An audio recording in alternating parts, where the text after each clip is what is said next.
You're sitting in your bedroom. The door is closed. Nobody can see you. Nobody can hear you. If you want to be alone, you can stay alone for hours. For an ancient Roman, this would have been bizarre. Because for most Romans, privacy barely existed. There were no private bedrooms, no private bathrooms, and no private offices. Instead, there were family members, servants, clients, neighbors, and strangers constantly surrounding you. So, how did ancient Romans get privacy? The short answer is they didn't. The long answer is much more interesting. Let's start with the problem. Ancient Rome was crowded. Really crowded. At its peak, more than 1 million people lived in the city. Most ordinary Romans lived in apartment buildings called insula, where entire families shared tiny rooms. The walls were thin, the windows stayed open, and neighbors could hear arguments, conversations, and probably even your snoring. If you were rich, things weren't much better. A wealthy Roman might own a massive house, but that house was full of people, servants, family members, workers, guests, and business clients. A Roman aristocrat was rarely alone.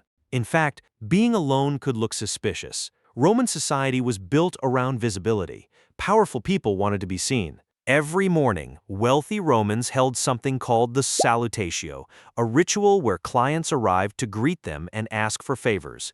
The more visitors you had, the more important you looked. Imagine measuring your social status by how many people interrupt your morning. That's basically what Rome did. So how did Romans create privacy? The first answer is architecture. Roman houses were designed like filters. The front rooms were public. Visitors could enter and business happened there. But deeper inside the house, rooms became increasingly private.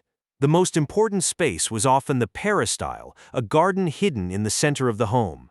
Outside, Rome was noisy. Inside, there were fountains, flowers, and shade.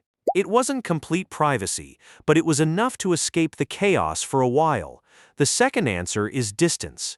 Wealthy Romans loved country villas. When city life became overwhelming, they left. No crowds, no politics, no endless visitors, just open countryside and silence. Roman philosopher Seneca was a huge fan of this idea. He believed people needed occasional solitude, not because humans were bad, but because constant noise made it difficult to think. The third answer is surprisingly simple. They went outside.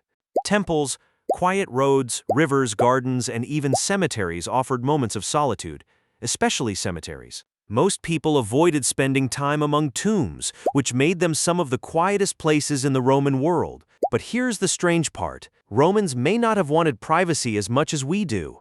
Today, privacy feels natural. For Romans, being constantly around other people felt natural. Their identity came from the group, the family, the household, and the community. Being alone for too long could feel uncomfortable, maybe even dangerous. And this wasn't unique to Rome. For most of human history, humans lived surrounded by other humans. Private bedrooms are incredibly new. Private offices are new.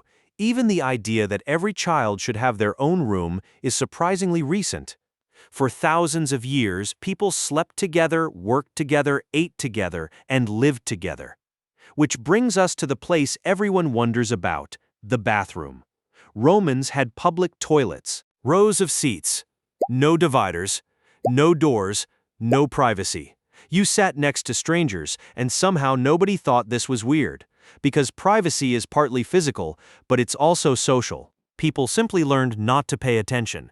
It's the same way people avoid eye contact in a modern elevator or pretend not to hear someone in a public restroom. Everyone knew what was happening. Everyone just agreed to ignore it. And that's probably the biggest difference between their world and ours. Romans created privacy through social rules. We create privacy through walls. Today, we have locked doors, passwords, headphones, private cars, private accounts, and entire digital worlds that belong only to us. We can disappear whenever we want, and sometimes we do. Ancient Romans spent their lives searching for moments of privacy. Modern humans spend their lives searching for moments of connection. The Romans had almost no privacy, but they were rarely lonely. We have more privacy than any civilization in history, and loneliness has become one of our biggest problems.